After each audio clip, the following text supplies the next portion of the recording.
1968 ജപ്പാനിലാണ് ഈ വിഖ്യാത പിക്കപ്പ് ട്രക്കിന്റെ യാത്ര ആരംഭിക്കുന്നത്. പ്രധാന ചരിത്രഘട്ടങ്ങൾ.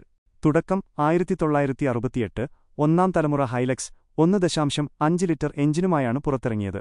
ഹൈലക്ഷറി എന്ന വാക്കുകൾ ചേർത്താണ് ഹൈലക്സ് എന്ന പേര് നൽകിയത്. ആഗോള വളർച്ച 1970കൾ. രണ്ടാം തലമുറയിൽ വലിപ്പവും കരുത്തും കൂടി.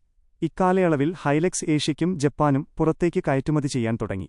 4WDയുടെ വരവ്. 1978 മൂന്നാം തലമുറയിൽ ആദ്യമായി 4 വീൽ ഡ്രൈവ് 4WD സൗകര്യം ഉൾപ്പെടുത്തി. ഇത് ഓഫ് റോഡ് യാത്രകൾക്ക് ഹൈലക്സിനെ പ്രിയങ്കരമാക്കി. അനശ്വരമായ കരുത്ത്. 1980 മുതൽ 90 വരേക്കൾ 4-5 തലമുറകളിലൂടെ ഹൈലക്സ് അതിന്റെ വിശ്വാസ്യത തെളിയിച്ചു. BBC-യുടെ ടോപ്പ് ഗിയർ ഷോയിൽ ഹൈലക്സിനെ തകർക്കാൻ ശ്രമിച്ചിട്ടും പരാജയപ്പെട്ടത് ഇതിന്റെ കരുത്തിന് ലോകപ്രശസ്തി നേടിക്കൊടുത്തു. ആധുനിക കാലം. 2004 ഇന്ന്. 7ാം തലമുറ മുതൽ ഹൈലക്സ് ഒരു ലൈഫ്സ്റ്റൈൽ വാഹനമായി മാറി. കൂടുതൽ സൗകര്യങ്ങളും മികച്ച സുരക്ഷാ സംവിധാനങ്ങളും ഇതിൽ ഉൾപ്പെടുത്തി.